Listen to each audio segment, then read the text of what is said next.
Hello बच्चों, आज हम लोग शुरू करने जा रहे हैं अध्याय 2 बहुपद। सबसे पहले हम लोग क्या करेंगे, कुछ जो इम्पोर्टेंट इसके बेसिक यानी कि कॉन्सेप्ट्स है, परिभाषाएं हैं, उसको हम लोग समझेंगे। क्योंकि इस चैप्टर को समझना है ना, तो सबसे पहले जो कॉन्सेप्ट होता है किसी चैप्टर का, बेसिक होता है, वो आपको अच्छे से आना चाहिए, तब वो चैप्टर आप अच्छे से कंट्रोल कर पाओगे। तो सबसे पहले मैं क्या करता हूँ, उसी चीजों को बताता हूं। पहला है अचर। तो अचर किसे कहते हैं? तो ये देखो, अचर क्या होता है? जिन राशियों का मान नहीं बदलता है उसे हम लोग क्या कहते हैं? अचर कहते हैं। जैसे अब वैसे कौन सी राशि है जिसका मान नहीं बदलेगा? अगर मैं 2 के बारे में बात करूं तो 2 को क्या आप 3 कह सकते हो क्या? या 2 का मान 3 हो सकता है क्या? या 2 का कोई और दूसरा मान हो सकता है? नहीं हो सकता है। जैसे 7 को हम लोग 5 कह सकते हैं? नहीं कह सकते हैं। तो यानी कि 2 का मान क्या है? फिक्स है। तो 2 एक ऐसी राशि है जिसका कोई दूसरा मान नहीं होता है। तो ऐसे राशियों को क्या कहते हैं हम लोग? अचर कहते हैं। ये सारी संख्या एक दूसरे के इक्वल हो ही नहीं सकता, इसलिए ये सब क्या है? अचर है ना। तो कुछ उदाहरण देख लो आप, जैसे 3, 2, -8, ऐसे बहुत सारी संख्याएं हैं जिसका मान फिक्स होता है, कभी नहीं बदलता, उसको हम लोग क्या कहते हैं? अचर कहते हैं। अब देखिए नेक्स्ट, चर क्या होता है? अब देखिए नेक्स्ट है चर यानी कि वेरिएबल्स। तो जिन राशियों का कोई निश्चित मान नहीं होता है उसे चर कहते हैं। जैसे आपने 9th क्लास में पढ़ा होगा, x का मान कभी 1 रखते थे, x का मान कभी 2 रखते थे, x का मान कभी 0 रखते थे, x का मान कभी नेगेटिव रखते थे। तो x का एक फिक्स मान नहीं होता है ना। वैसे और भी अल्फाबेट है, जैसे y है, z है ना। तो वहां पे आपने 9th क्लास में क्या, x का अलग अलग वैल्यू रखते थे। तो ऐसे अल्फाबेट जैसे x, y, z, इस सब को हम लोग क्या बोलते हैं? चर कहते हैं, है ना। यहाँ पे देखिए x का कोई फिक्स मान नहीं है, तो x को क्या बोलेंगे हम लोग? चर बोलेंगे, ठीक है। वैसे और भी अल्फाबेट है, तो ये सारा का सारा क्या आ गया आपका? चर है। s है, y है, t है, x है, ये सारा चर होता है। अब हम लोग करते हैं नेक्स्ट। अब देखिए पद किसे कहते? पद मीन्स टर्म।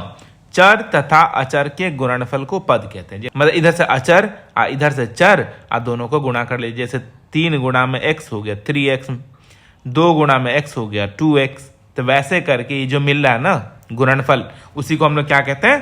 पद कहते हैं। तो अब यहां पे देखिए, जैसे ये हो गया अचर, ये है चर, है ना। अचर मीन्स कोई नंबर, तो अचर गुणा में चर क्या आया? ये जो मिला ना 3x, 3 × x 3x, ये हो गया एक पद। वैसे यहाँ पे देखिए 5 क्या है आपका? अचर है। x² y², ये दोनों x² और y दोनों क्या आपका? चर है। इसको गुणा करने से जो मिलेगा वो पद हो गया। तो ये जो है, ये जो हमारे पास ये दोनों मैंने जो पद आपको बताया है, दोनों पद में देखिए इसमें क्या प्रेजेंट है? चर। यहाँ पे देखिए ये चर और ये चर, इसको कहते हैं चर पद। और इसको क्या बोलेंगे? अचर पद, क्योंकि देखिए इसमें कोई सा भी चर यानी कि x, y, z कुछ भी नहीं है। तो ये हो गया, ये क्या हो गया आपका? चर पद, और ये आ गया अचर पद। ये देखो आप यहाँ पे चर पद यानी कि वेरिएबल टर्म्स, जिसमें क्या होगा? कोई न कोई वेरिएबल यानी कि चर XYZ ऐसे करके कुछ ना कुछ अल्फाबेट रहेगा, उसको क्या बोलते हैं हम लोग? चर पद कहते हैं। मतलब वैसा पद जिसमें चर उपस्थित हो, ठीक है। तो ये आ गया। जैसे यहाँ पे देखिए सारा का सारा इसमें कुछ भी चर यानी कि अल्फाबेट उपस्थित नहीं है, तो इसे हम लोग क्या कहते हैं? अचर पद यानी कि कांस्टेंट टर्म। ऐसे बहुत सारे एग्जांपल्स है। नेक्स्ट आ गया बीज गणितीय व्यंजक। बीज गणितीय व्यंजक क्या है, जिसे बोलते हैं अलजेब्रिक एक्सप्रेशन, क्या होता है?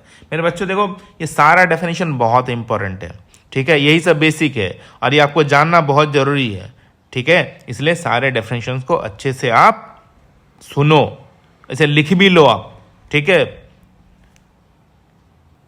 ठीक है। तो अब नेक्स्ट है मैं आपका बीज गणितीय व्यंजक, जिसे इंग्लिश में कहते हैं अलजेब्रिक एक्सप्रेशन, है ना। तो बीज गणितीय व्यंजक होता क्या, पहले वो समझ। जैसे हमें यहाँ पे कुछ पद है ना, इस पद को क्या करेंगे? या तो प्लस साइन के द्वारा या माइनस साइन के द्वारा, यानी कि जोड़ या घटा वाले चिन्ह के द्वारा इस पदों को हम लोग जोड़ लेंगे, है ना, कंबाइन कर लेंगे, संयोजित कर लेंगे, तब जो हमें एक व्यंजक मिलेगा, एक जो एक्सप्रेशन मिलेगा ना, उसी को हम लोग क्या कहते हैं, बीजगणितीय व्यंजक कहते हैं। इसको मैंने ऐसे डिफाइन किया है, गणितीय संक्रियाओं, जिसे बोलते हैं मैथमेटिकल ऑपरेटर्स। तो गणितीय संक्रियाएं क्या क्या होती है, जैसे जोड़ना, घटाना, गुणा करना, भाग करना, उस सब को क्या बोलते हैं, गणितीय संक्रिया कहते हैं। लेकिन मैंने यहाँ पे कौन सा गणितीय संक्रिया लिया है, सिर्फ दो, जोड़ तथा घटाव द्वारा, है ना, या तो जोड़ के चिन्ह से या घटाव के चिन्ह से पदों को संयोजित करने से प्राप्त व्यंजक, पद को क्या करेंगे हम लोग, कंबाइन कर लेंगे, है ना, उससे जो एक हमें व्यंजक मिलेगा ना, उसी को क्या कहते हैं, बीजगणितीय व्यंजक कहते हैं। अब इसका कुछ उदाहरण देता हूं तो ये परिभाषा आपको और भी क्लियर हो जाएगा।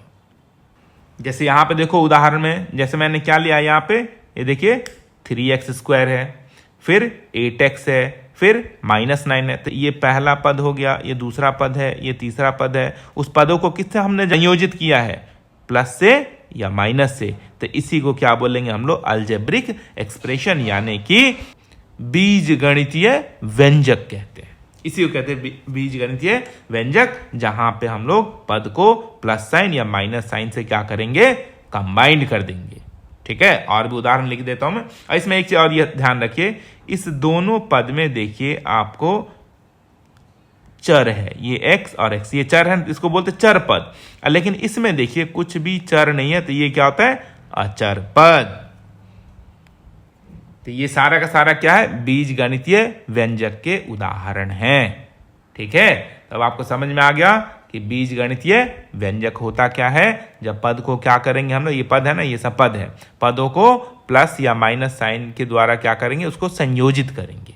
अब हम लोग करते हैं नया टॉपिक, बहुपद। तो बहुपद होता क्या है मेरे बच्चों, तो यहां पे देखो ये क्या है, बीजगणितीय व्यंजक है ना। तो जिस बीजगणितीय व्यंजक में एक ही प्रकार के क्या होना चाहिए, चर होना चाहिए। जैसे देखिए इसमें चर क्या है, x है, इसमें चर क्या है, x है, इसमें चर x है। तो ये सारा का सारा क्या होगा, बहुपद होगा। लेकिन जिसमें क्या होगा, दो अलग अलग प्रकार के चर आ जाएगा, तो उसको हम लोग बहुपद नहीं कहेंगे। जिसमें क्या होना चाहिए, एक ही प्रकार के चर होने चाहिए, तो उसको क्या बोलेंगे हम लोग, बहुपद। तब देखिए बहुपद किसे कहेंगे, कि बीजीय व्यंजक जिसमें एक ही प्रकार के चर यानी कि वेरिएबल होते हैं, उसे बहुपद कहते हैं। एक ही प्रकार का चर का क्या मतलब हुआ, जैसे x है तो इसमें x ही सभी जगह होगा, है ना। जैसे यहाँ पे क्या है, x है तो x ही है। ये सारा का सारा क्या आपका बहुपद है। अगर मानते यहाँ पे x² y भी आ जाता है यहाँ पे, तो उसको हम लोग बहुपद नहीं कहेंगे। बहुपद में क्या रहेगा, सिर्फ एक ही प्रकार के चर उपस्थित रहेगा। जैसे यहाँ पे मैंने कुछ उदाहरण दिया, जैसे ये बहुपद किस में है, ये बहुपद x में है, ये बहुपद x में है, तो इसलिए जिसमें होगा यहाँ पे लिखना पड़ेगा। बहुपद को ऐसे लिखा जाता है, उसका ये नेमिंग होता है ना। तो ये बहुपद x में है तो x रहेगा, ये बहुपद किस में, ये भी x में है, ये बहुपद किस में है, y में है, तो यहाँ पे y लिखेंगे। तो इसको बोलते बहुपद। बहुपद आपको समझ में आ गया कि वह बीजीय व्यंजक जो अभी ऊपर मैंने बताया परिभाषा, जिसमें एक ही प्रकार के चर होते हैं, उसको क्या बोलते हैं हम लोग, बहुपद ना। नेक्स्ट टॉपिक है बहुपद के घात, मतलब डिग्री ऑफ पॉलिनोमियल। तो डिग्री ऑफ पॉलिनोमियल यानी कि बहुपद के घात होता क्या है। तो इसको मैं क्या करता हूं, पहले एक एग्जांपल के थ्रू आपको बताता हूं, फिर इसको डिफाइन करेंगे।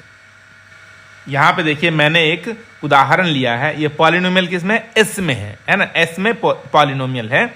तो यहां पे देखिए मतलब एस में बहुपद है, तो 3s5 4s2 6s, यहाँ पे कुछ नहीं मतलब 1, और यहाँ पे कितना होगा, s की घात 0 कांस्टेंट। मतलब ये जो है ना, जो अचर पद होता है ना, तो अचर पद का घात हमेशा कितना होता है, 0 होता है। ठीक है, तो यहाँ पे देखिए पहले ये जो है पहला वाले पद का घात क्या है, जो हमारा चर होगा ना, चर का घात देखना है।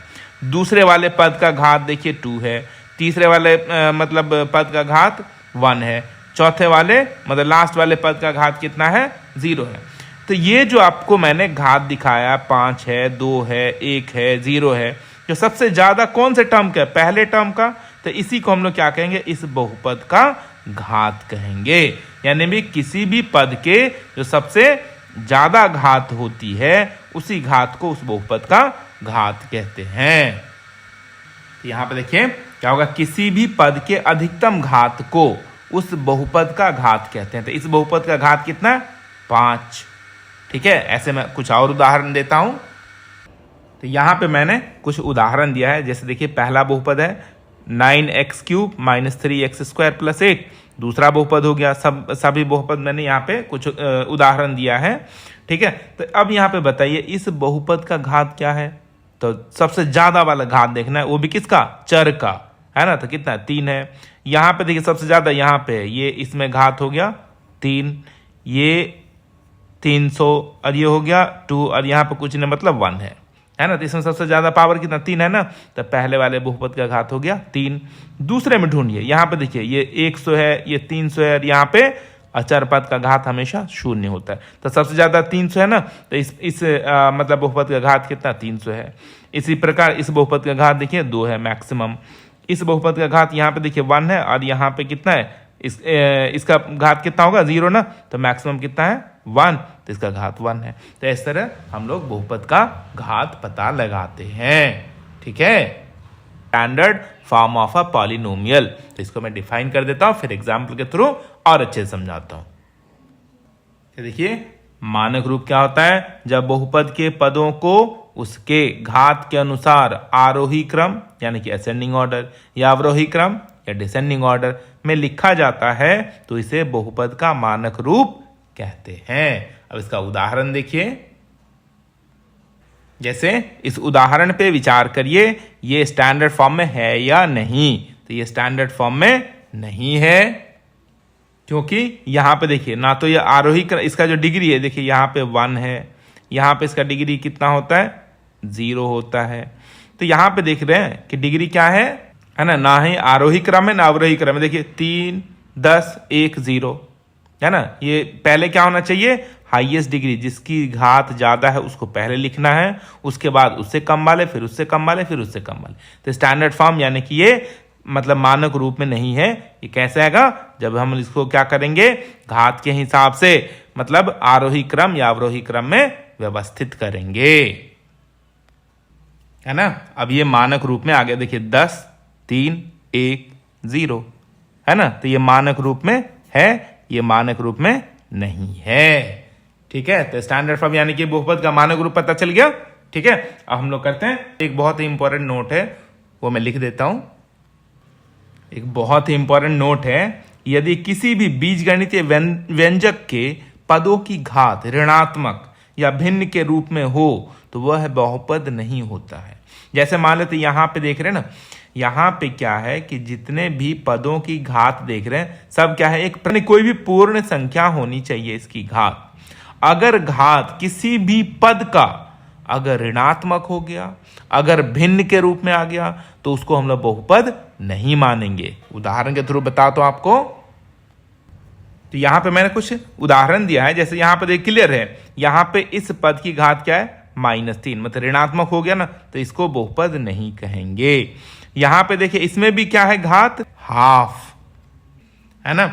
√x को x⁻1/2 लिखा जा सकता है, तो भिन्न के रूप में आ गया ना। ये देखिए ना, ये भिन्न के रूप में आ गया, तो घात भिन्न आ गया, तो ये भी पॉलिनोमियल नहीं है। यहाँ पे तो क्लियर दिख रहा है कि घात भिन्न के रूप में, तो ये भी पॉलिनोमियल नहीं है। कहने का मतलब है अगर किसी भी बीजीय व्यंजक के किसी भी पद की घात अगर ऋणात्मक हो जाए या उसका मतलब घात किसी भिन्न के रूप में आ जाए तो उसको हम लोग बहुपद नहीं कहेंगे।